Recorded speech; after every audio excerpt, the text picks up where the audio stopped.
All right. I think we're ready to rock and roll, folks. Welcome. Thank you for coming. I'm Tim Watson-Munro. I'm the facilitator for this session. Welcome to the Bad Sydney Crime Writers Festival 2023. Welcome also to those joining us on Zoom, including those throughout New South Wales who are watching from your local library. We acknowledge the Gadigal people and the Eora Nation as the traditional owners of this land and pay respect to the elders past and present. I'm delighted to welcome these two authors today. I've been looking forward to this very much, and I don't think the time has ever been more prescient for a discussion like this. In excess of 56 women have been murdered in Australia this year, killed by a male, former partner or former associate, more than one per week and climbing. And it's only November. The recent murder of Lily James at the St Andrew Cathedral School amplifies the point and has narrowed our collective awareness of a confronting social issue now reaching, I think, epidemic proportions. On a more positive note, the decision last week of Victorian Premier Jacinta Allen to keep the Frankston serial killer Paul Denyer in jail until he dies is gratefully welcomed.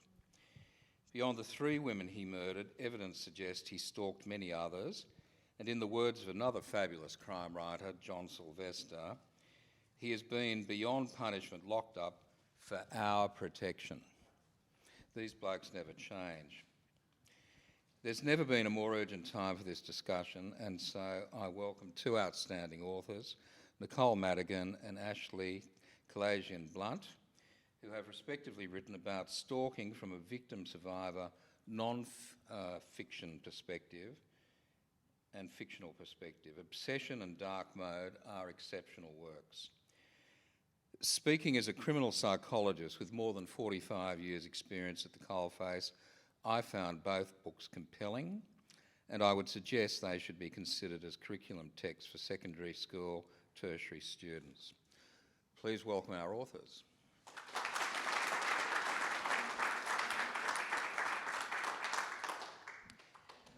Nicole, we might start with you because you're a victim survivor, and I certainly don't want to trigger you with these questions, but perhaps you could let the audience know a bit about your background and what led to the writing of this wonderful book. Okay, so the book is part memoir, which tells my own story of stalking, and part deep dive investigation into the phenomenon of stalking. And I guess the research element was born of my own desire to understand the crime a little bit better, you know, what drives someone to do this for so long, and whether or not there were anyone else going through something similar to what I went through. The book itself, I guess the purpose for that book is to share that information and the research that I did, as well as share my own story in an effort to shine a light on the crime, on something that I don't think is talked about quite often enough, and I don't think is understood at all. I think it's duck-shoved, it's too hard, and it's only when we have tragedies like we witnessed in the last week or so that it becomes topical for a while. But the thing that struck me amongst many things in your book, you speak not just about the physical torment, but also the psychological torment and the enormous financial toll that victim survivors of stalking endure. Perhaps you could tell us a bit about that, please. Yeah, I think you're right. I think, and this is a global thing too, that people only stop and listen when something significant happens. And when I say significant, something like a murder or a violent attack or something like that. And with stalking, it's such a prolonged, ongoing experience that the mental health impacts can be quite significant, and I think it's just not taken seriously enough. It's one of those things that people can easily say, well, just switch off, don't look, block them, ignore it, you know, it's just, you know, you can switch off from that, but it's much easier said than done. When you talk about financial implications, that's because when you're a victim of stalking, you're expected to protect yourself, essentially. There's not a lot of help. So some of the people that I spoke to have been forced to do things like change their phone numbers, change their cars. Some people have had to move home, leave their jobs, These are all things that can have a really huge impact on your life. It's absolutely enormous. Sorry, I've lost my notes. Ashley, how did you go about researching stalking for your book? And tell us more about the dark web. We read about it, we hear about it. I'm not sure that many of us really understand what it entails. Yeah, thanks, Tim. Well, what I really needed to do my research was I needed Nicole's book, because it came out around the same time, and I wish yours had come up about 2 years earlier, because it had all the information that I needed in one place. And that information was both Nicole's personal experience of surviving a stalker, and then the second half of her book, she goes into all the research in terms of why people commit these kind of behaviors, what research has been done to understand them, talking to other survivors. So that was the book I needed, but I didn't have it. So I did a lot of research on the internet. So my book, my novel Dark Mode, is a psychological thriller with a dark web plot. It's set here in Sydney, and it tells the story of a woman named Reagan who runs a garden center in Sydney's inner west, and it opens with her going for a run one morning and finding the body of a woman who has clearly been murdered and who looks almost identical to her. And she has to figure out, is this something to do with what's happened to her in her past and the reason that she attempts to keep herself entirely offline, or is this just a coincidence? So I had sent that book into my publisher, and actually one of the things that we really worked on in the structural edit with the publisher was the stalking narrative. Because my publisher wanted to make sure that what had happened to the main character earlier in her life was very clear to the reader, and that the impacts of that behavior, were clear when the reader sort of discovers what's happened, that the impacts of that make her behavior as an adult clear as well. And to do that, I had to learn about how stalking happens and how it impacts people, and all the different ways, because there's many different ways that you can be stalked physically and online. And what's interesting that comes out of your book, and that I bring up in Dark Mode, is that when someone starts that kind of behavior, that stalking behavior, there's no way at all to predict the trajectory that they will go on in terms of escalation and in terms of potential violence. So while not all stalking leads to murder, a lot of murders involve stalking. Yeah, well put, I think. You drew on a number of true crime podcasts that sort of gave you inspiration and knowledge, I guess. Can you tell us about a few of them? Yeah, well, actually, let me talk about the dark web in the context of one of those podcasts. So the dark web plays a role in the book. And the truth about this, of course, is I'm writing about incels who, actually, can I just ask, this is a crime audience, so I assume that there's going to be a lot of people who do know what the term means. But when I say the term incel, are most people familiar with that as a concept? Can just by hands, yeah. Most people, not everyone though. So incel is the short form of involuntary celibate, and it's a group that's online, and these are men, predominantly men, who feel aggravated by the fact that they effectively can't get a date, and they promote this ideology of extreme misogyny because of this.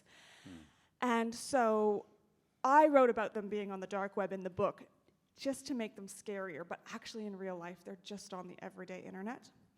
But one of the podcasts that I drew on for research is called Hunting Warhead. And it is about one of the things that's predominantly on the dark web, which the dark web is just part of the internet, but you just need special software to access it that makes it more difficult to find out who you are and where you are. And because of that, a lot of what's on the dark web is child abuse material. And the podcast Hunting Warhead goes into how these groups form on the dark web, and then the effort of police to address them, because of course they're crossing international boundaries, right? And police work in a specific geographical jurisdiction. So police have had to find all sorts of new ways to work together to address these types of crimes. And I highly recommend that podcast if you're interested in how these things work and how the dark web works, although it is quite intense because you're listening to stories about people who produce child abuse material. Well, it's a bit like terrorism, isn't it? And pedophile exchange files and all the rest of it. It's just we've created a monster. I mean, we need the technology, but the downside to this, there's tentacles everywhere to it. Nicole, what do you think about the significance of online stalking? It's something that's obviously close to your heart. Yeah, I think stalking as a whole is not taken seriously enough. I mean, you just have to think of how most people use the term stalking. We've got a problem with the language. It's usually used in terms of, a bit of a joke. We brag about we've stalked our ex-boyfriend or our friend's new date or whatever.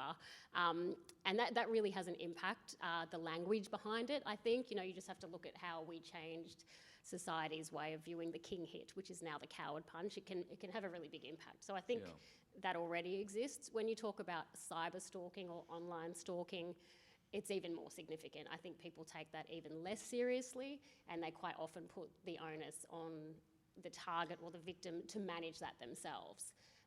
For example, block the person or just get off social media. I mean, many people that I spoke to were just told, just get off social media. And that includes... Like, don't use the telephone. I mean, why should you? Exactly. That's how I look at it now. I mean, it's been decades that the internet has been part of our world and our society, and I think it's spectacularly unfair to say to someone, just get off social media. Can I share a little anecdote about that? So I have a writers group and I send them chapters every month. And in dark mode, there's when the main character is talking about the stalking that happened to her when she was young. She's talking about how she went to the police, and the police said to her, well, if you don't want this kind of thing to happen, just stay off the internet. And one of the guys in my writers group circled that line.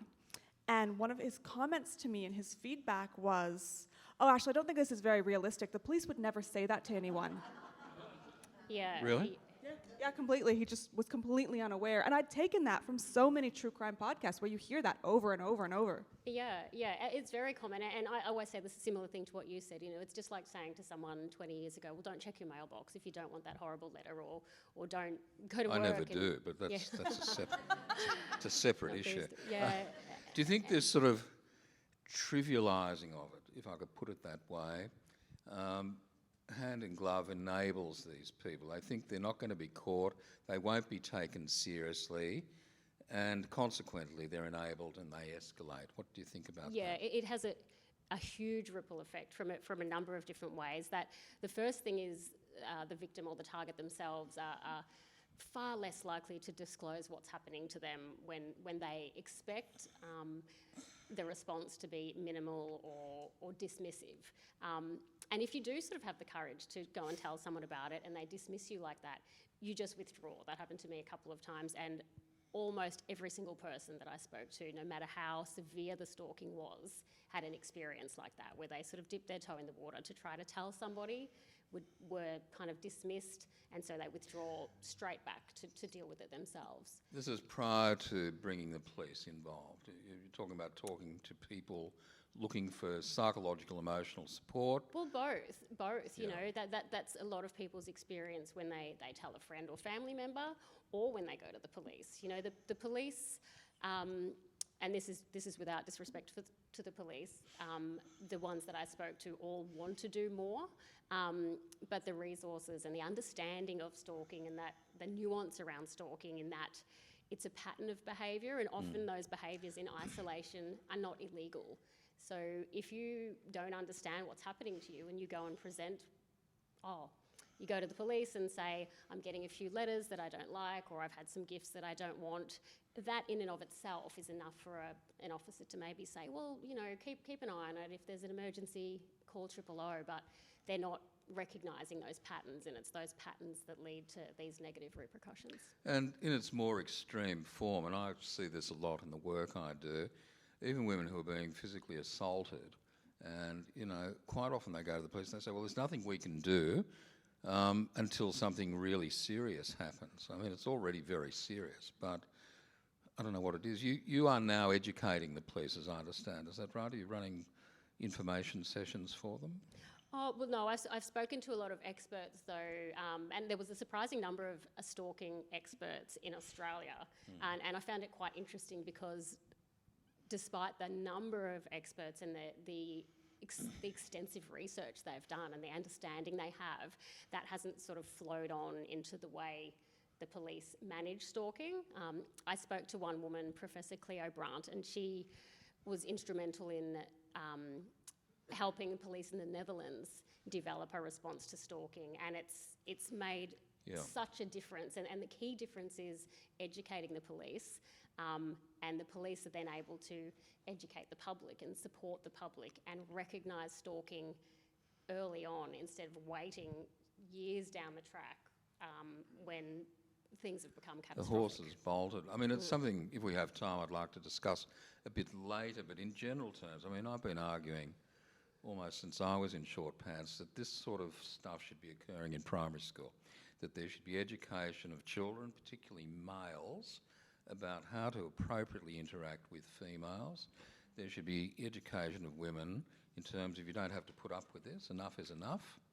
And, you know, beyond the 3 Rs, let's get into some serious kind of psychological education in primary school. What do you both think about that? Yeah, I agree, and I think it goes back to your point before in that the silence and the idea that victims, predominantly women, don't speak out about it, basically gives the perpetrators permission to continue. You know, a lot of perpetrators engage in this type of behaviour quite out in the open, not hiding who they are, not hiding their names, with solid confidence that there will be no repercussions, and there often aren't. And one of the things that I talk about, so when I've been doing, you know, a lot of talks and asking audiences, you know, do you know about incels? I've had some audiences where the number of people who raised their hands were as low as 10%. So it's something that we know about because we're in this space, but it's not necessarily that well known among the general population that there are these groups online. And one of the reasons I wrote Dark Mode, I mean, I set out to write a really compelling, page-turning thriller because I wanted to grip people into the story, right? But within that, I then wanted to get into the concept of these groups of men online who were promoting these ideologies, in part because it's not something that's just happening organically. It's not that men are developing this perspective on the world and then stumbling into these groups. These groups include people who are specifically setting out strategies, the way you would if you were a corporation, for example, or a cult, to recruit young boys. And they're doing that in places like Instagram and YouTube. So I think talking to boys in school and talking to everyone in school and saying these kind of groups are out there, they're going to start, you know, you're going to see this kind of material on the internet, and this is why you should be critical of it, and this is why you should be suspicious of it. And this is how you deal with it. Empower people to deal with this, I think, is very, very important. The book is set in 2017, and the main character is a young woman who avoids the internet and refuses to get a smartphone. You've mentioned 2 books that inspired Reagan's smartphone reluctance: The Way Home, Tales from a Life Without Technology, and The Stranger in the Woods, The Extraordinary Story of the Last True Hermit. What attracted you to those types of stories? Well, I found it really interesting with my writers group. So when I was in the early stages of this book, originally opens with this main character, and originally she didn't have a smartphone, any kind of mobile phone, and didn't use the internet at all. And it was set in 2017, right? So 2017 isn't that long ago. But if you sort of cast your mind back to it, it is still when it was still normal for people not to have adopted a smartphone yet. It was sort of the last year where there were still people who were using an old school mobile phone where, you know, if you wanted to send a text, you had to cycle through each key sort of 3 times to get the right letter. And my husband still had one of those phones. And then in 2017, what happened to him was all his sort of friend group all got smartphones. And then they just had a WhatsApp group where they started texting each other. And he basically then wasn't invited to anything. And he said to them, like, hey, like, you know, why didn't you invite me to this or that? And they said, oh, well, you don't have WhatsApp. Like, just get WhatsApp. So basically they were saying, like, we can't take the time to send you an extra text message or to call you or to email you, like all the ways that we could have let you know this thing was happening. It's just not worth our time. You need to adapt to the technology. And so that's why I set the book in 2017. And what I found with the writers group, and I'm writing this in 2020, right? What several of the guys in the group were saying was, oh, like, why wouldn't she want a smartphone? Like, what is she, some kind of hermit?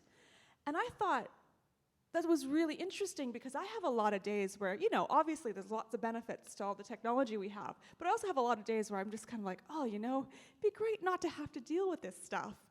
And I was surprised that they clearly didn't have those feelings. So I started doing research into books like The Way Home, which is an Irish guy who just casts off all modern technology completely and goes and builds a hut basically on an island in Ireland. And The Last Hermit, who was a guy who in the 80s just walked away from his family in Maine in the US, which is a place where it gets quite cold in the winter, and just lived in a national park in secret for 27 years until he was caught and arrested. And they were fascinating stories, but quite extreme compared to my character who lives in urban Sydney and just doesn't want to have to deal with the technology. I envy those people. Right, thank you.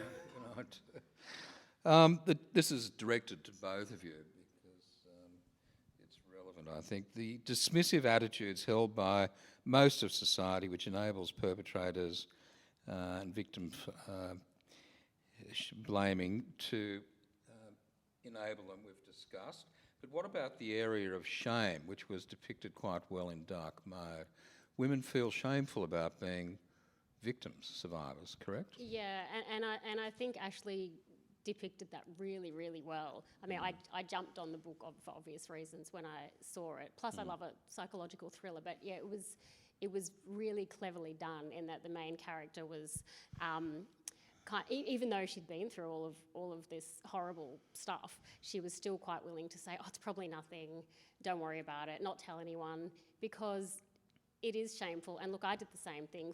Several years went by before I discussed. It was about 3 years, wasn't it? Yeah, it was 3 years. Yeah, it was probably just over 2 before I started trying to do something about it and talking to people about it. But I think the nature of stalking, in that given all the reasons that people stalk, it's often and usually always very distasteful and unpleasant. So, and at the beginning, people are trying to. Probably because of the way society views it, people are thinking, or I was thinking, you just need to ignore it, it'll go away. So, and it's to use a simple word, it's all very embarrassing. You don't want to talk to people about this kind of embarrassing content being said about you or to you or anything like that. So I think, it creates that snowball effect. You start off embarrassed and you don't tell anyone about it, and then it escalates, and then you become more ashamed than embarrassed because you've let this happen for so long and you've done nothing about it. So there's that sort of self-blame and self-loathing because you've almost given that person permission to do it. So it just becomes a snowball until you're kind of trapped in it. What do you think? Yeah, I completely agree. Everything that I've read and all the, true crime podcasts that I've listened to, how I ended up writing Dark Mode was that I got extremely sick in 2017, and I ended up spending a couple of years in bed with chronic fatigue syndrome and wasn't able to even reading, even watching TV, because your brain is actually doing quite a lot cognitively by watching the screen and then listening to the audio and then weaving those two sets of data together into one narrative. You don't realize how much work your brain's doing when you're watching TV until you can't do that, until you're struggling to do that. So I listened to hundreds and hundreds of hours of true crime podcasts, and you hear so many stories like this, and victims of financial scams as well. It's that same sense of shame and embarrassment, and it's quite isolating, and it just, if you don't have support from, I think, other people who understand what you're going through. And this is going back to what you said about all those feelings and how you related to the main character. It was quite a challenge. One of the biggest challenges of writing Dark Mode was getting the main character to work, because if you haven't had those kind of experiences, which none of the men in my writers group have, getting the reader over the line to believe someone would react that way is a challenge. So so we got there, but it took 2 years of rewriting and rewriting and rewriting. Boy, it's a long time. It's almost like toxic coercive control vicariously, isn't it? Yes, that's exactly. That it's not somebody you know directly. You're not in this sort of dysfunctional relationship, which, I see the end results of, where you know the perpetrator. They start out by love bombing you. They send you chocolates, flowers, shower you with love, and you feel fabulous. And then at some point there's a switch, and why are you going out? Why do you need to go to work? Why aren't you paying me more attention? I want to look at your phone. All those sorts of things. But I think the net result is same for both types of people, that you start to question your own judgment, you get gaslit in a way, and you get desensitised to it. You start to think it's the new normal. Did you find that? Yeah, very much so. I think stalking and coercive control have a lot of parallels and similarities in that it's control by fear. Sometimes that fear is unknown. Not everyone who's a victim of coercive control is scared that they're going to be attacked or beaten up, because a lot of those women are not being attacked or beaten up. But there's that fear there, and I think stalking is the same thing. You're scared, but you don't know what of, and you don't know when it's going to happen.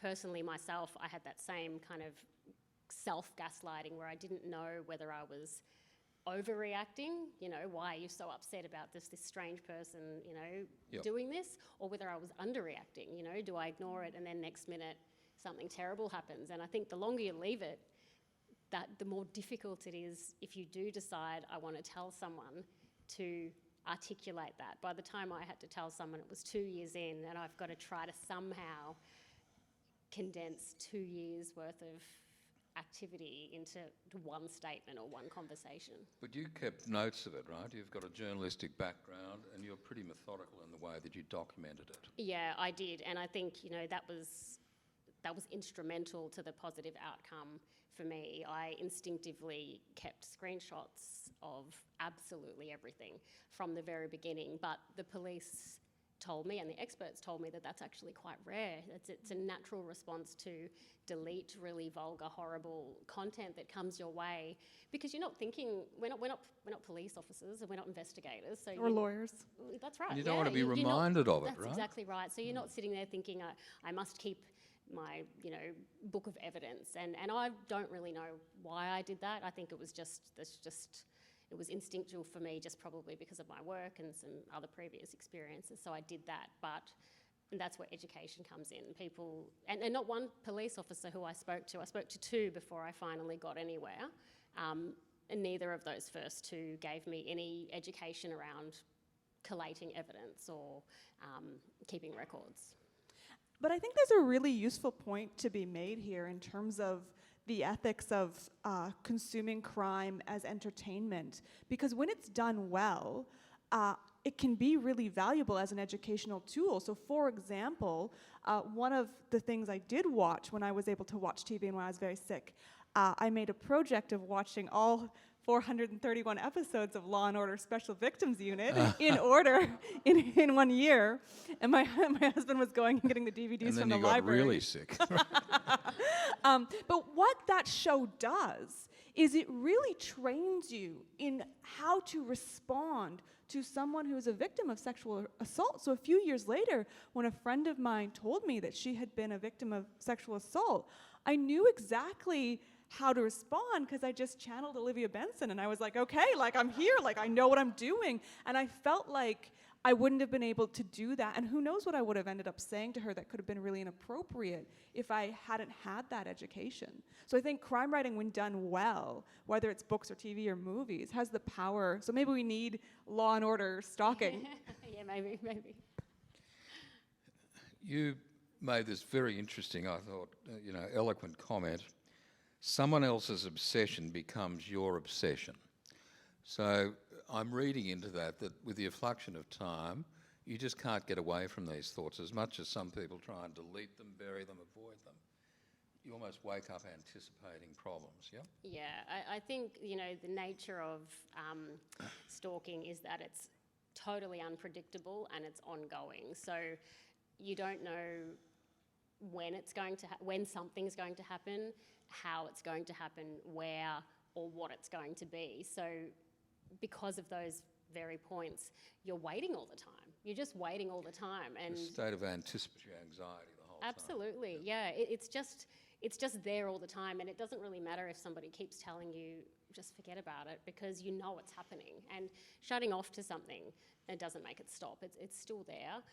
And the same applies to checking social media or checking if there's posts about you. It's very easy to say, just don't look. But when you know something's happening and you don't know how far it's going to go, it's sort of self-protection to check and keep aware of what's happening. Well, keep your enemies close in a way, isn't it? That's right. You kind of it feels irresponsible to just shut off to it. And when I was interviewed by Gary Jublin on his podcast, he's a former police officer and he had a stalker, and he said the same thing.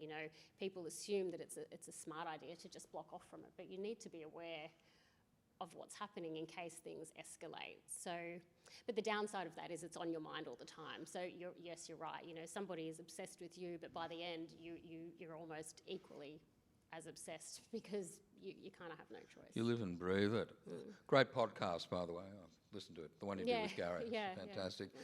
And some of the examples of stalking I found really interesting. You may not actually see the person, but you know they've been there. Stones are rearranged, things are left in the letterbox, those sorts of things. Is that what happened with you? In my case, it was entirely online. Online. I didn't have any, to my knowledge, but interestingly, one of the experts I spoke to said in the vast majority of cases, if the person lives within your locality, an online stalker is more than likely an in-person stalker as well. You just don't know about it. So that's kind of a disconcerting thing. So they're down the road kind of thing, watching you. Yeah, they could be there. And in my case, towards the end, when I finally did get some action from the police, this person had made it clear by publishing online, my address, the details of my upcoming wedding, some places we'd been. So there was some suggestion there that, somehow they were finding things out and could have been there. So. But you're right, there were many people that I interviewed. It's small things, and that's what makes it so hard to prove. If someone comes in every day and just slightly rearranges something or leaves a rock in your letterbox, it's really, really difficult to get the significance across to the police. And the online stuff, I don't want to trigger you or disclose it, read the book, but it was pretty vile, wasn't it? Yeah, it was really... vulgar and crass and insulting, and I guess that's that sort of broader effect. You have the fear of not knowing what's going to happen, but also the psychological repercussions of somebody attacking you and your family in such a personal way. And I think the interesting thing I found about people who perpetrate these kind of behaviours is their really unique ability to get to to really cut quite deeply, and really it's really be hurtful and have a permanent impact, and it can make you quite angry at yourself for letting it. Like you might, they may attack the way you look, for example, something that you hadn't thought of before, and it can. These are all the trivial parts of it, but you add it all together, and it's significant. It's vile, it's disturbing, and horrible. How does dark mode connect you to your two earlier books? Oh, well, my earlier books are quite different from dark mode. So I've written 3 books. And the first book actually, I think, tracks my long-standing interest in crime, both as a reader and as a writer. Because I've always been a big fan of crime fiction. I'm a huge crime fiction fan. And when I started writing, I absolutely thought I was not capable of writing a crime novel, because I felt like, you have to know so much about the police, and you have to know so much about psychology, and you have to know so much about how the law works. And I just thought, no, there's people who are so much better placed to write that than I am. And it really was, the upside of getting so sick and losing so much in my life was that I was then able to spend so much time learning about true crime that I then attempted a crime novel and loved writing it, and I'm hoping to continue doing that now. But Same. So my first book, though, is about the Armenian genocide and its historical connections to Australia. And in writing that, I wrote about the terrorist attack here in Sydney in December 1980, when the Turkish Consul General and his bodyguard were assassinated. And it's a event that has been largely forgotten, even though it's still an unsolved crime today. And likewise, there was a bombing in Melbourne in 1986 that was connected to that same history. So really, in writing that book, was starting to engage as a crime writer. But then I went and wrote a comedic memoir of moving from Canada to Australia and thinking Australia was just hot Canada. But it's not, I discovered. But in doing that, I was still looking at how, I think the core of all three books is how people can be misidentified by others. So with the genocide, misidentifying people as a group that is subhuman and worthy of destruction.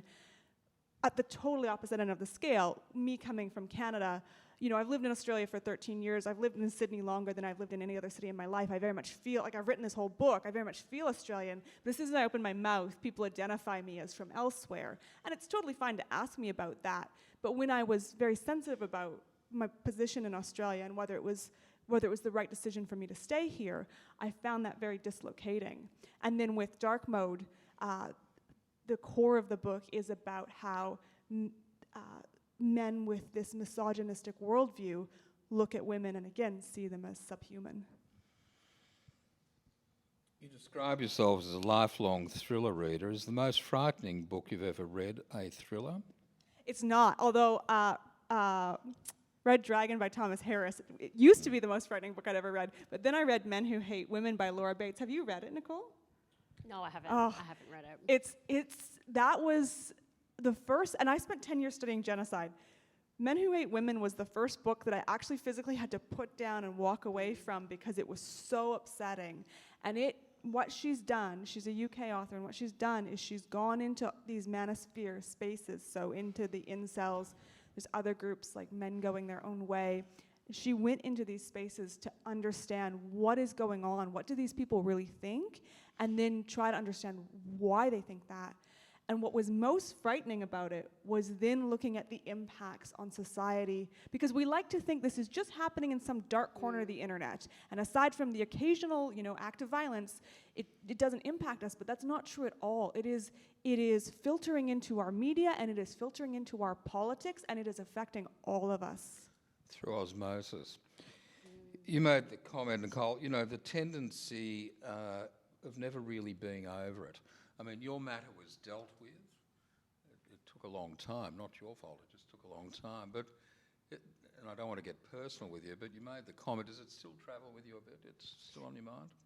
Yeah, because it almost becomes a way of life. It's habit forming. Like it was years of my life, and so much happened in that time. I moved house, I bought a house, my brother had a baby, I got married. Life's going on, so lots of things are happening. But that shadow followed the entire time. So it's very hard to just suddenly go, oh, okay, it's done. Highly now. traumatising. You have flashbacks. Get triggered by things. And you're waiting and expecting still. That feeling doesn't quite go away. It fluctuates, but it doesn't go away. What can be done in terms of increasing protective factors, do you think? That's directed to both of you.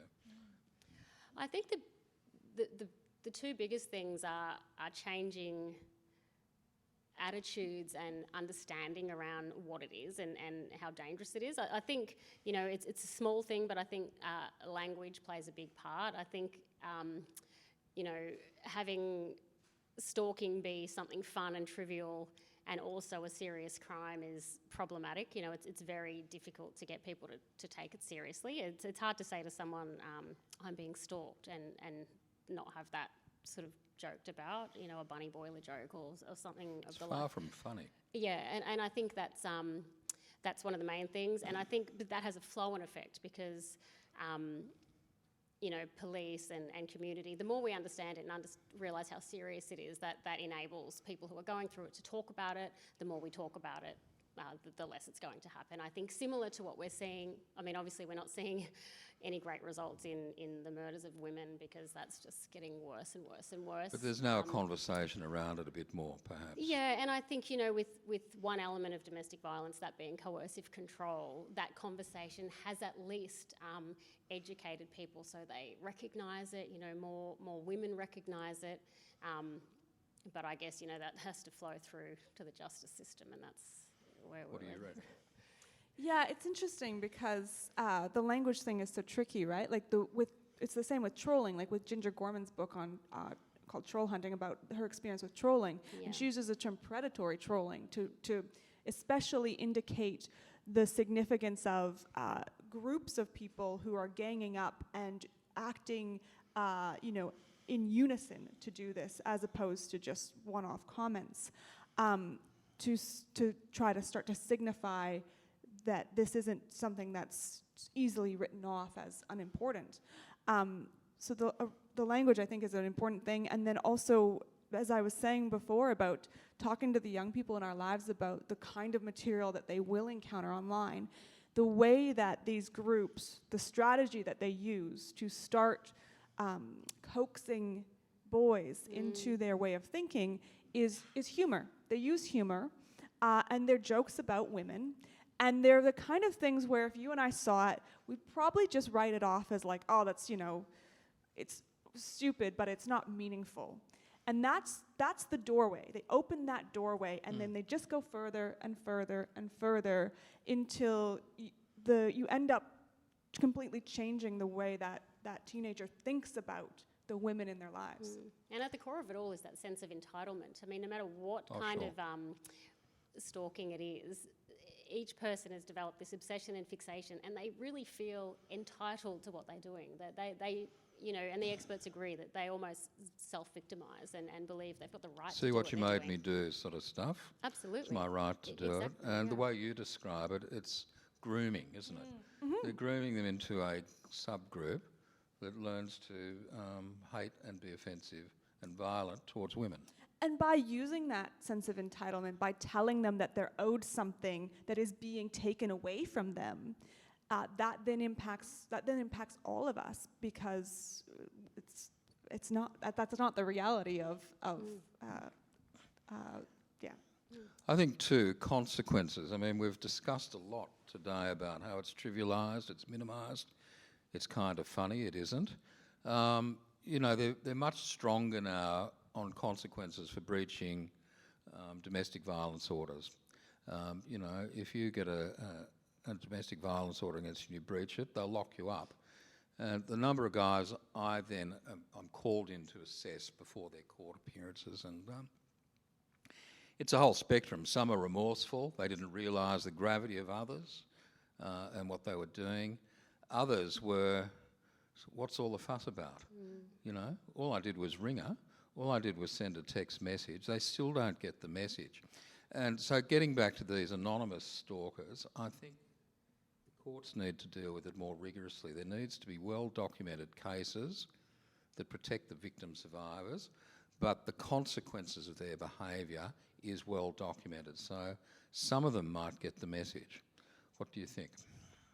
Sounds good to me. Yeah, I mean, talking about consequences can be quite controversial. I personally do think there needs to be an increase in consequences. That's my personal view.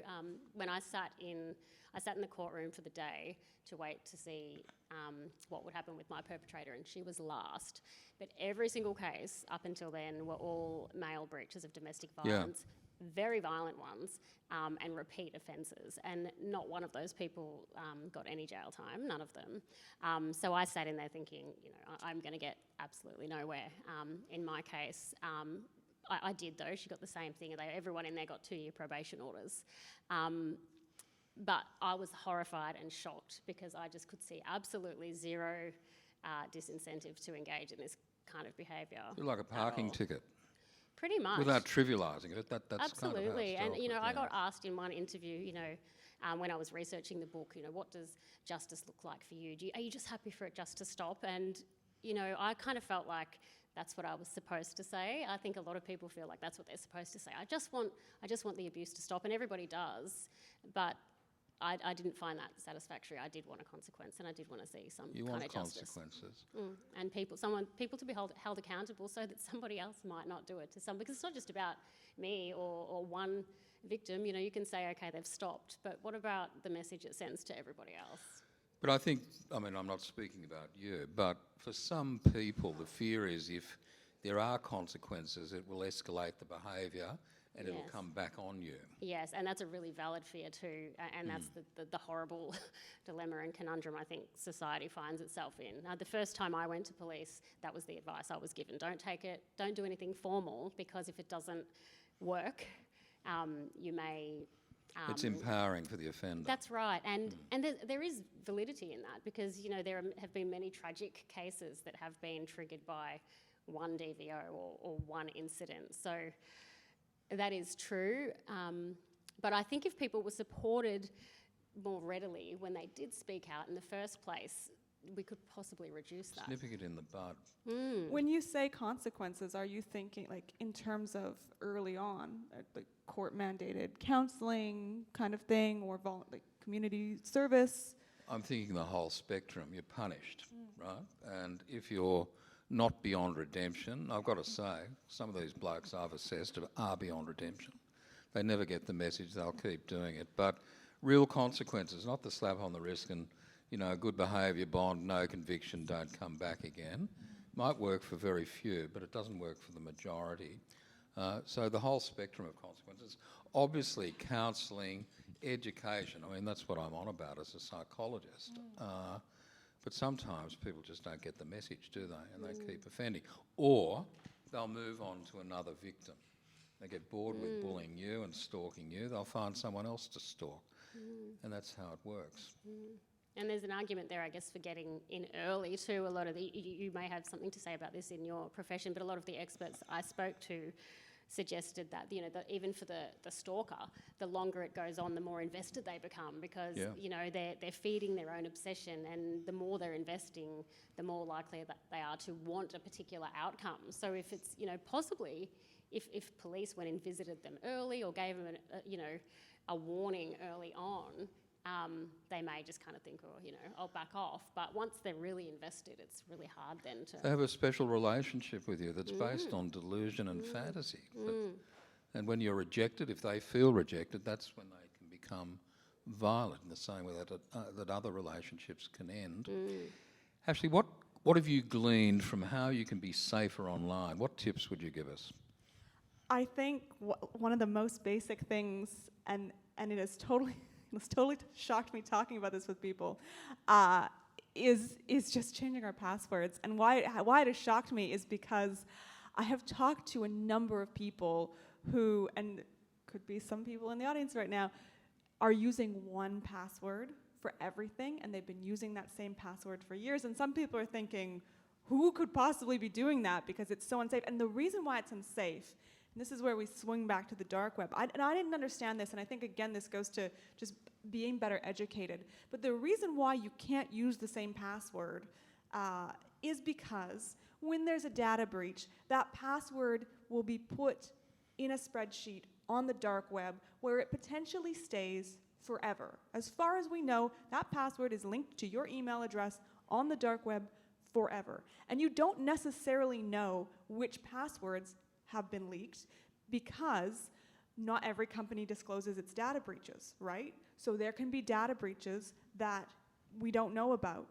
So when you change your passwords and you never use that same password again, that's one way you can protect yourself, because if you're not using that same password, it's meaningless now. It's sitting on the dark web, but it's meaningless. And I know it's annoying, right? It's aggravating. It's this like extra task we have to do. And my husband used to give me a hard time because I would often forget my passwords. And he would be like, oh, you know, you just need to come up with a system and figure out. But what I realized is actually, like, the power of clicking forgot password and setting a new password, it actually doesn't matter if you forget it again, because you can just click forgot password next time. And that's actually a lot safer. So of course, things like, you know, your email and your bank account, you want to set a really strong password and memorize it. But changing your passwords is one of the things that you can do to protect yourself, so it's worth taking the time. And also don't save your passwords in your browser because they're targets for malware. So get an external password manager that is still safer than trying to memorize a whole, like we each have, on average more than 100 passwords now. You can't memorize them all. So choose your key ones to memorize and then your other ones save in an external password manager because that is safer. I constantly forget mine. Good for you. Yeah. Well, it's a real problem because you've got to think of another one. It's now a question. So sorry, on that, a password manager will just automatically create one for you that's a bunch of scrambled letters and symbols and numbers. So then instantly it'll just be like, here's a new one. It'll pop it in there, it'll save it, and you don't have to worry about that. That's great. That's fantastic. We've got about 10 minutes for questions. If you're joining us on Zoom, please send your questions through to the chat function, and we'll do our best to answer them. So for people, yes, put up your hand. We'll have a microphone. Hi, so everything that we've talked about today is primarily about female victims. And I understand that's partially because of all your experience and research, but there are male victims of stalking as well. Do you have any information regarding that side of things? Yeah, so yes, there are male victims, and look, according to like public statistics, the male victim component is around 10%, but the experts suggest that that's probably inaccurate. It's probably more like 20%, and that's for the reasons that we can probably all guess. Men are less likely to report crimes like that, and they're even less likely to report it if their perpetrator is a female. And that's for all of the same reasons that negatively impact women too, in that, we have all these stereotypes and men are not supposed to be afraid and they're not supposed to report things. Similarly, there's an assumption that female perpetrators are going to be less dangerous, but the research also shows, according to the experts I interviewed, that that's not necessarily the case. So they're less common, they're far less common than male perpetrators, but the risk of violence and damage is about the same. This is why we need law and order stalking. Yeah, I mean, I think you're right. Any more questions? Thank you. Hi, I'm just interested to know, from a police perspective, or I suppose from a victim perspective, say you're feeling threatened and you're being threatened because someone's maybe love bombing you, or maybe he's turning up at the places you're going, etc. At what point does that become an actual crime that, you kind of go to the police and say, look, I'm really uncomfortable? Can the police say, well, like you being uncomfortable, what can we do about it? Like, when does it actually tip over to them actually being interested? So I guess in terms of stalking, the definition of stalking is repeat and patterned behaviour that causes fear. So the key words are, repeat and patterned, I suppose. So early on, you're right, those things are not a crime. But knowing what I know now, I would say that reporting them even before they become a crime is really essential to being able to then establish it when it does become a crime, if that makes sense. So the second you feel uncomfortable, someone sent you an unwanted gift and you feel a bit strange, if you've reported that and it happens again, and again, and it's different in different states. It's sometimes it has to have happened twice. Others it's a little bit different. But I think reporting it as soon as you get that uncomfortable feeling is really critical to being able to prove that it has become a crime when it does become one. If you wait until so much has happened, it's can be a little bit too late. Does that make sense? Yeah. Thank you. Stalking's been around for a long time, way before the internet and people had access to it. It was probably more physical stalking, my recollection would be, that people were followed, or more likely you just received really irritating phone calls over and over again. Two questions.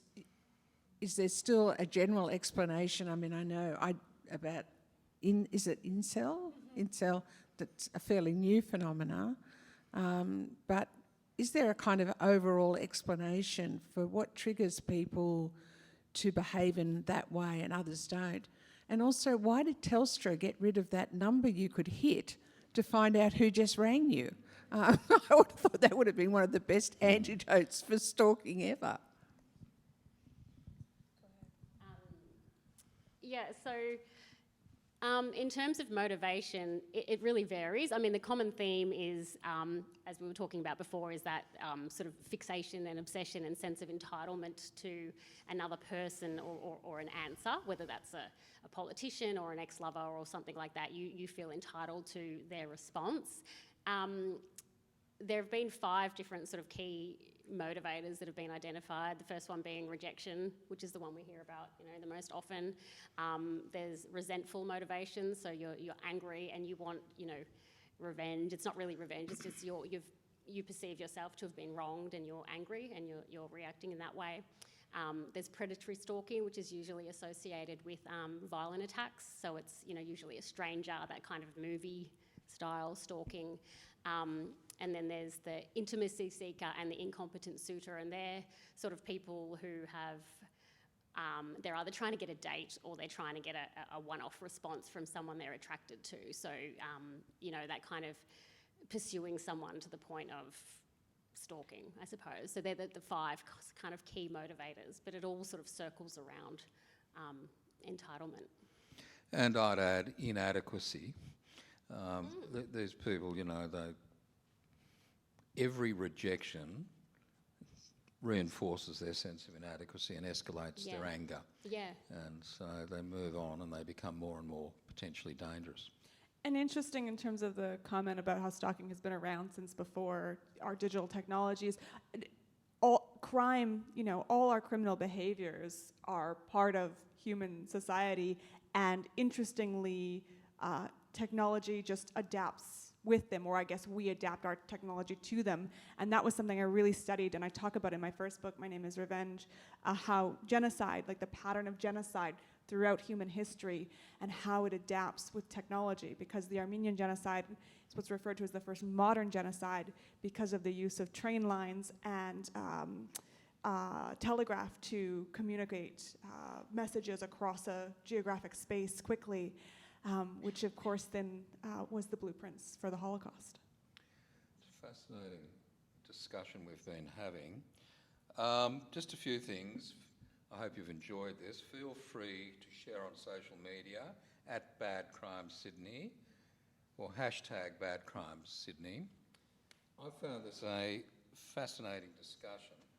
Our speakers will be available to sign copies of their books opposite the State Library Bookshop, which is next to the Library Cafe in the Macquarie Street building.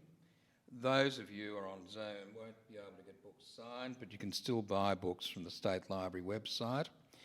And before I ask you to leave the room quietly, I'd like us to thank our 2 amazing speakers, Nicole and Ashley. It's been a very informative session. Thank you.